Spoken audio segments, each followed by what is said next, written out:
Jocelyn here with the perfect music choices. Thank you so much. And thank you, Samantha, for your beautiful story of healing. It was really so wonderful to listen to. And thank you for your commitment to this event. Samantha is a very busy working mom with 6 children and a commute from Boulder. So that's a lot to take on. Her story and her work for this event is really a testament of how much it takes to juggle parenthood, professional life, and professional pursuits. So thank you.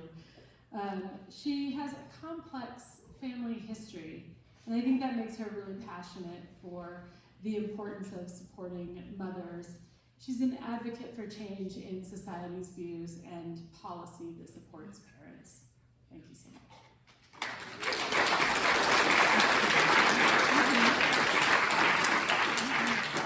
Our final speaker tonight is Jessie Obrecht. She's a local nonprofit professional, a wife, and a mother who has been shaped by her experiences of infant loss and infertility. In her free time, you can find her hiking, lost in a good book, or planning her family's next road trip. By sharing her story, she hopes to offer a sense of community and ensure no one has to walk alone through these seasons. My own personal experiences make this story a little hard, so I just want to remind people that you have the opportunity to leave if you need to, and there are resources available to you. Thank you so much. Jessie?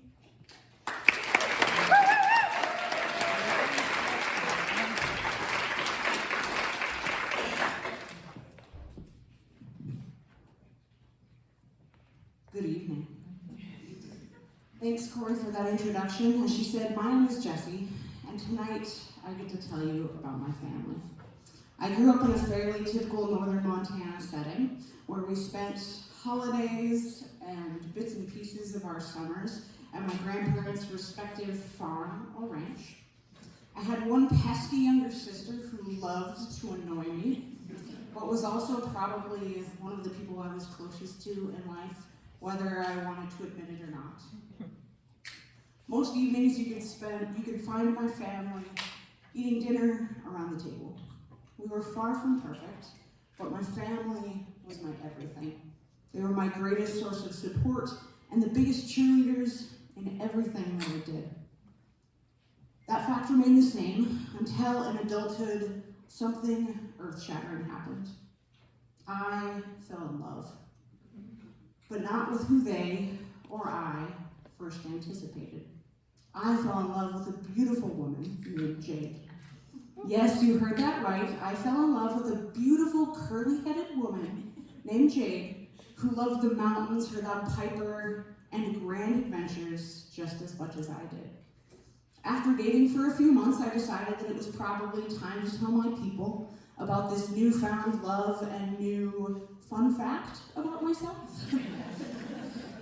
My friends weren't fazed, but my family was a different story. When I told my mom, she cried and said that she was sorry that she had failed me. My dad tried earnestly for a few months to maintain a relationship, but in the end said it was just too weird and he didn't know what to do with it all. My little sister gave the most beautiful maid of honor speech at our wedding 2 years after we started dating, and then slowly faded out of my life, saying that she just didn't feel like she knew me anymore. My rural grandparents, as expected, were a bit jarred. One said that she just wished I would have found a Wade instead of a Jade. And the other said that she could love the sinner, but never love the sin. My family had been my everything, my greatest source of support, and my biggest cheerleaders. But as I began the process of building my own family, they were suddenly gone. To make matters worse, I never really thought about how one would go about building a family as a same-sex couple. I've learned about the birds and the bees and safe sex and all of those things, but nobody really teaches you the ins and outs of adoption, fertility, or assisted reproductive technology. Nobody warns you, as a same-sex couple, that you should probably start saving all of your money really early so that you can pay for adoption fees, medical appointments, or donor sperm. Or, as an alternative, get ready to have some really awkward conversations with your guy friends to see if maybe they donate a little sperm here and there. We didn't do that, don't worry. But also a very great option for people that works well. After a lot of planning and saving and conversation, though, Jade and I made a plan. We would buy donor sperm from a cryobank, and we would use a process called intrauterine insemination, or IUI. I, as the older and wiser spouse, would go first. We would have one child that way, and then we would switch to Jade and have another in the same manner. Easy, right? I remember when we first started the process, I sat down with one of my best friends and I said, Anna, we're going to have a baby. And we went into that first doctor's appointment filled with anticipation and excitement. The first time didn't work, and that was okay. We knew it wasn't going to be something that was immediate.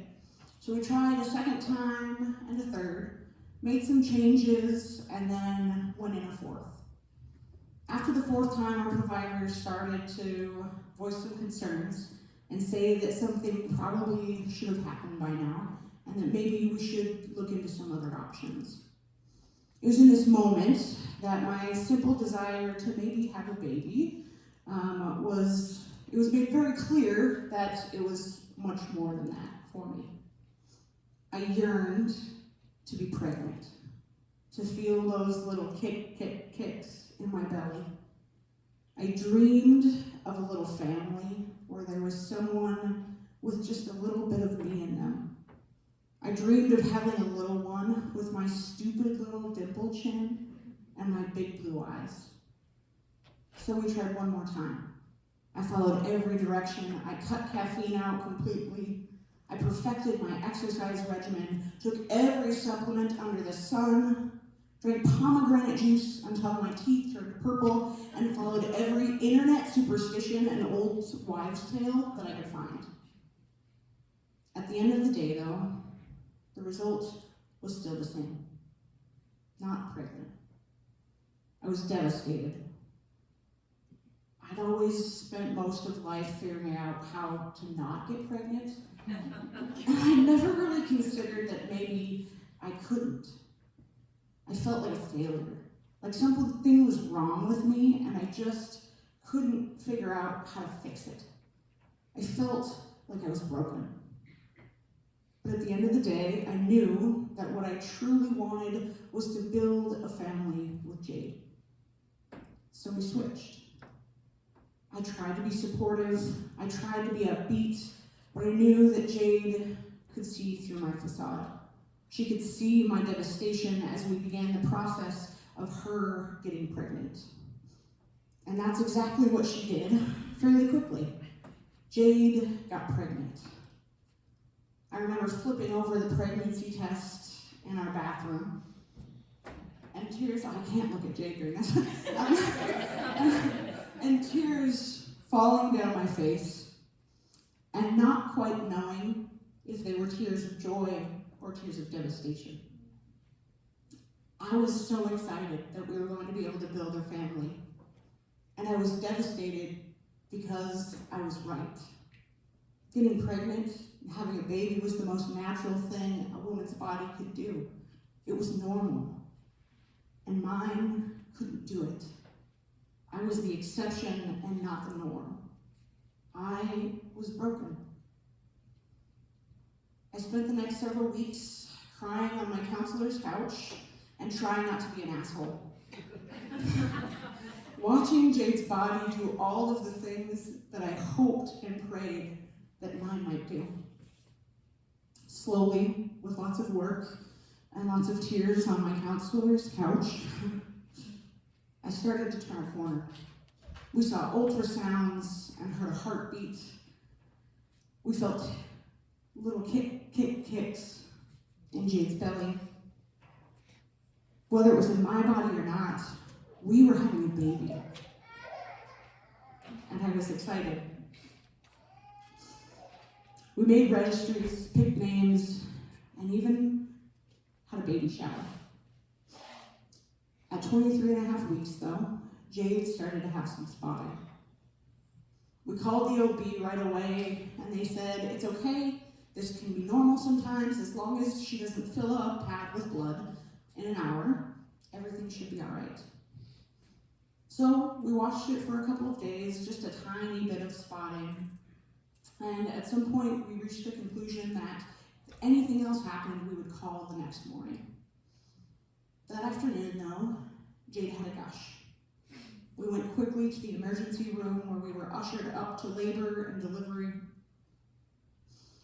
Jade was 24 weeks and 1 day pregnant. A fact that the doctor reminded us over and over and over again.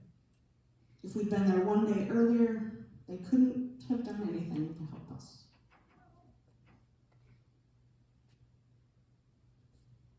Our baby had descended, the mucus plug was gone, and Jade was in full-on labor.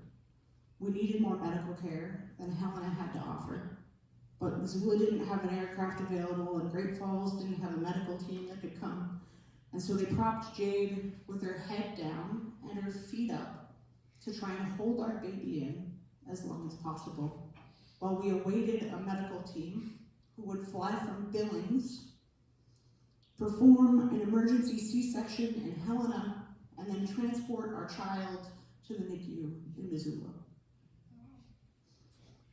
At 1 a.m. on August 3rd, 2023, Kai Wilder Metzler was born. He'd already beat the odds by making it that far. He was rushed to a warmer and attached to dozens of tubes and monitors. They prepared him for flight, and before leaving, they wheeled Kai to Jade's bedside and took our picture as a family. After that, Kai, myself, and the medical team were flown to Missoula. The cosmic injustice of leaving Jade in that bed in Helena was not lost on me. But in that moment, the only thing I feared more than our son dying was him dying alone. Kai lived and fought for 10 and a half hours. But at the end of the day, he simply wasn't ready for life outside the womb. He died in my arms in the NICU in Missoula while I FaceTimed Jade back in Helena. Any pain that I'd experienced before this, either emotional or physical, paled in comparison. 24 hours ago, life had been good. We were having a baby. And now all I could do was sit and stare at the lifeless little boy who held all of the dreams of a life that we'd never get to live. The next several days, weeks, and even months are still kind of a blur. I remember our friends driving to Missoula and then taking me back to Helena. I remember getting Jade out of the hospital in Helena and wheeling her out, but collapsing in the elevator on the way down, no longer being able to bear the grief of leaving that place with empty arms. I remember Jade's milk coming in and shoving her bra full of cabbage and tightening it as tight as we possibly could and just praying that the milk would stop. I remember receiving a letter from my employer after not hearing much from them, informing me that when your baby dies, maternity leave ends immediately, and that I would be expected back in the office 10 days later, as that was the bereavement leave that was currently available. We had dreamed of late night feeds and diaper changes. And instead, we got late night grief groups in a yoga studio and sleeping pills to help with the nightmares. We had dreamed of moms groups and hilarious baby stories, and instead got lost in infertility forums and awkward silences whenever someone asked, "So, do you have kids?" In those days and weeks after losing Kai, we had incredible people show up and love us. People who answered the phone at all hours of the day and night. People who just showed up at our door with food. People who showed up and just sat with us, not needing words to fill the space. We also had folks who couldn't bear to look us in the eyes. The pain was palpable, and some of our people just couldn't handle it. My job had no idea what to do with me. I was typically someone who was a caretaker, someone who guided folks and provided comfort, but I was falling apart at the seams. Children broke me. Babies brought me to my knees, and pregnant people enraged me. And in every conversation I entered into, I kept asking myself, why won't they ask me about him? Our beautiful little boy. How can they act like nothing has happened when my entire life has been turned upside down? How could the world keep spinning, and how could they continue to refuse to just say his name? Our beautiful little Kai. So I quit my job, my career, the thing that I went eight years of school to get to and 7 more years trying to climb the ladder in. I went to counseling weekly. I walked and walked and walked until I wore through several pairs of shoes and just became a piece of the scenery on my neighborhood sidewalks. I slowly, very, very slowly, started to learn to breathe again over time. I wanted to try again, but Jade wasn't ready. And again, this was slowly, this was many months, right? Just the thought of processing the grief of losing Kai and even imagining trying again was too much. We found a counselor who specialized in perinatal loss, and she helped us. We fought and fought and fought some more as we tried to process the worst day of our lives and the different ways that we walked through it. Eventually, Jade, I think, kind of gave in to me and said that we could try a round of IVF for me. I was excited and nervous and anxious, but after all of those nerves and excitement, it still didn't work. All those shots and appointments and dollar bills, and I still couldn't get pregnant. At that point, Jade was medically cleared to try again, and so we re-entered the IUI process with her. This time, nothing took right away. We tried once, twice, and eventually 6 times, and it didn't work. We were beside ourselves. Could we really have 2 bodies and still not be able to build this damn family?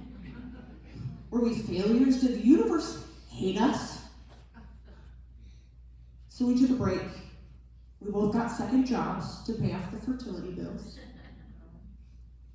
We learned to breathe just a little bit more.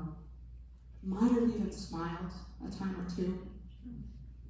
We thanked each other for sticking it out and loving one another even when everything was bleak and awful. And eventually, we decided to try again. IVF for me, one last time. The stage was set, the embryos were tested. We got a puppy, just in case everything went to hell again. Always good to have a safety net. Then on February 26th, 2025, Jade's birthday, it finally happened. I got a positive pregnancy test. I've never driven down Cedar Street so fast in my life. I skidded into Jade's work parking lot and flipped open the MyChart app. And we just stared. Tears streaming down our faces. Once again, I'm not really sure if those tears were tears of grief or tears of joy.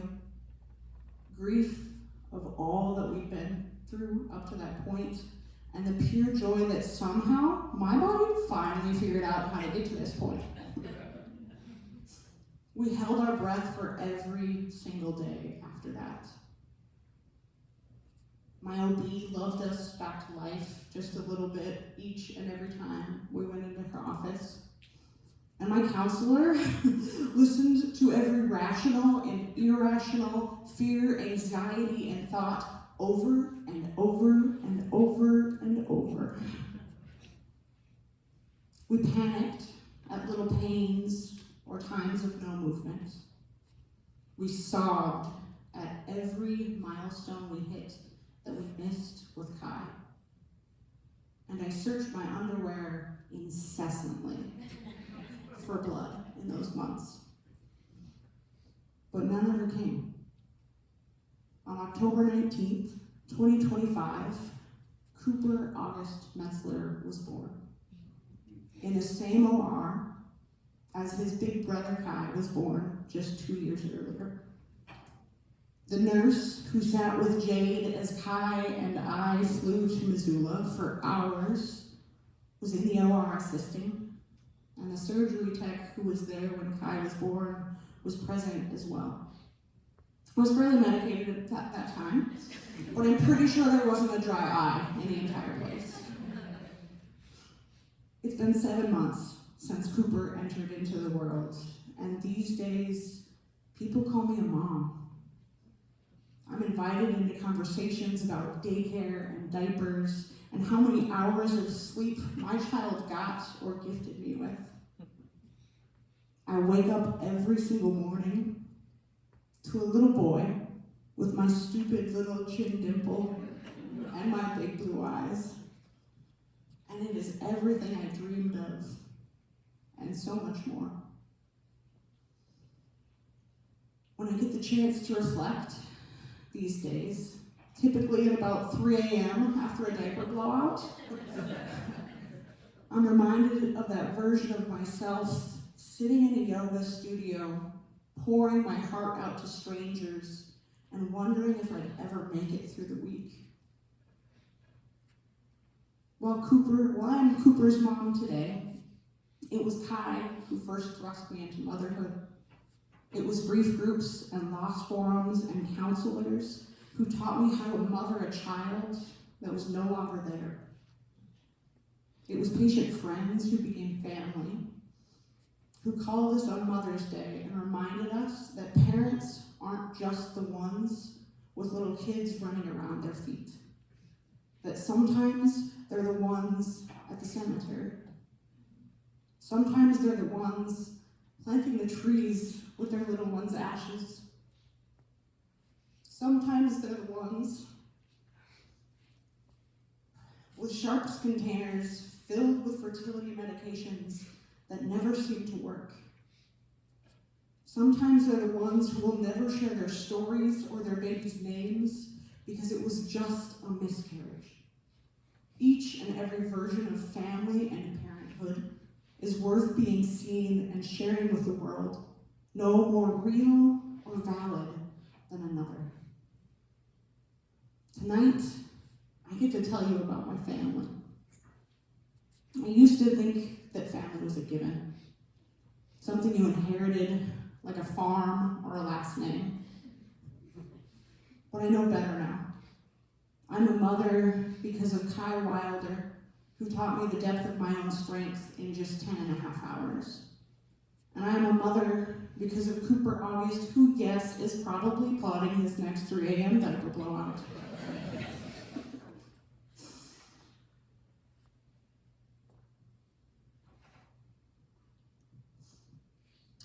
My family doesn't look like the one I grew up with, and it doesn't look like the one I first anticipated. But it is honest, it is resilient, and it is ours. Thank you.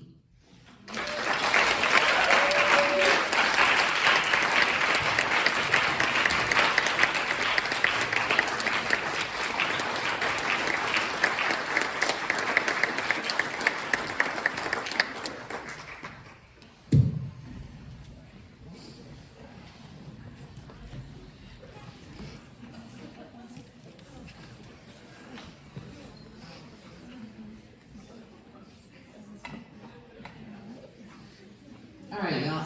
It's a tough job to sing after that one, but this song is, I love it because it makes me feel so much joy, plus sometimes tears, and it's really good both ways. So it's called Everything Hallelujah.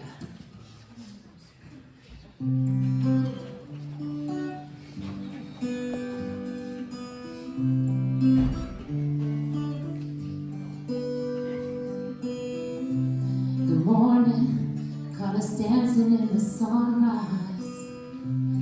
Baby's crawling on the floor, and we don't have to go to Mississippi. Bring the river to your side. Baby, we find love in these moments. We don't even have to try.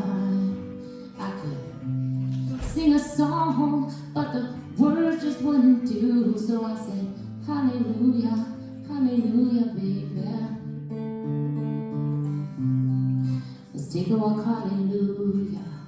Sun is out, hallelujah. I'm kissing you, hallelujah. I'm dreaming you, hallelujah. Look at you, hallelujah. I'm loving you, hallelujah. Everything, hallelujah. Everything, hallelujah. Everything, hallelujah.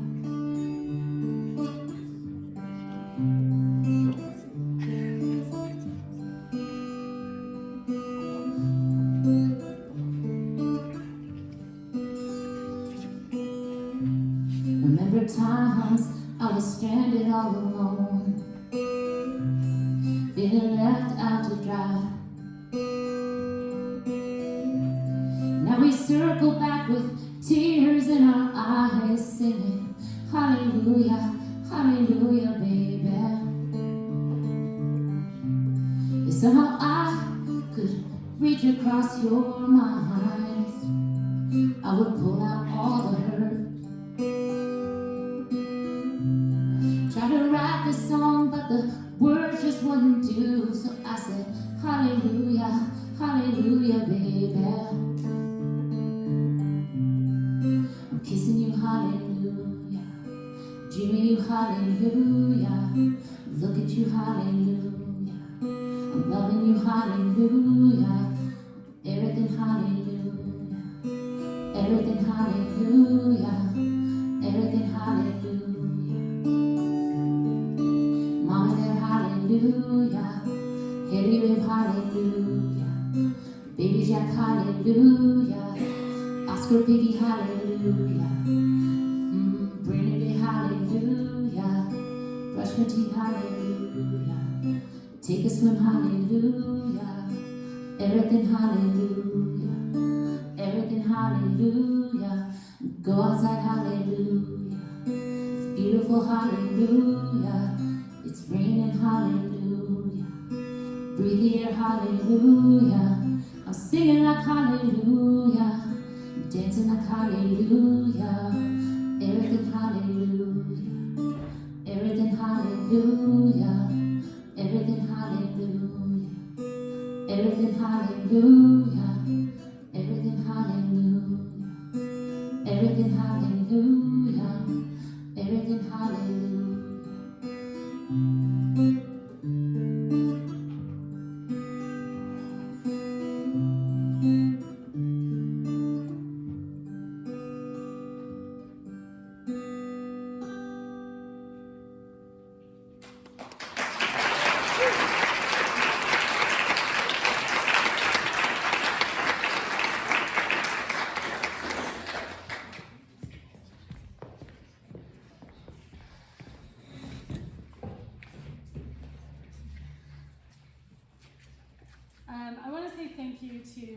Jessie, what a beautiful, heartbreaking story of, really loss and resilience and joy. So Jessie put a lot into this event, and she was really committed into putting the work in, even while she had a baby at home. When Jessie started this process, her son Cooper was only 3 months old, and that's barely out of the newborn phase, and you're still very much in the thick of it. But she really carved out the time to develop her story while working and caring for her son. And that's really evidence of, her fortitude and commitment to those things that she cares about. Sometimes, apparently, Cooper even joined the meetings to support her. Support. We've all worked with infants, so.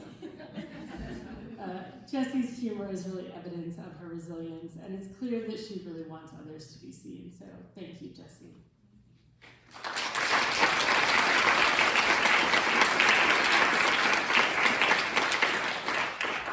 What a really amazing event that we've had here tonight, and such wonderful speakers. And now I want to invite all of our speakers back on stage for another round of applause. So.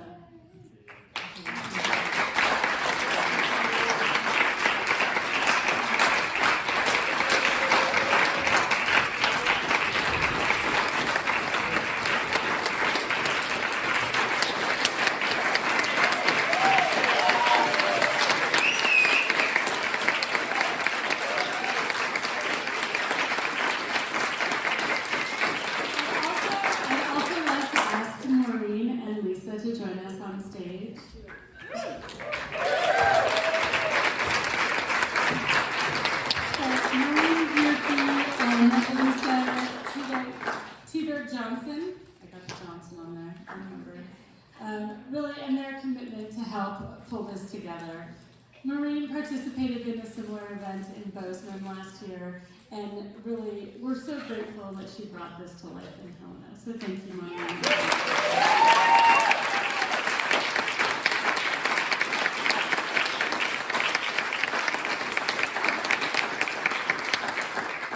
And Lisa really spent countless hours with all of our storytellers, helping to shape and refine their stories, offer advice and support. Thank you so much.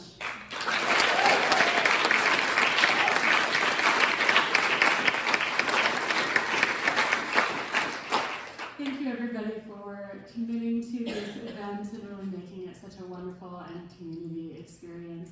Thank you all for joining us, and we hope you join us again next year. Thanks so much.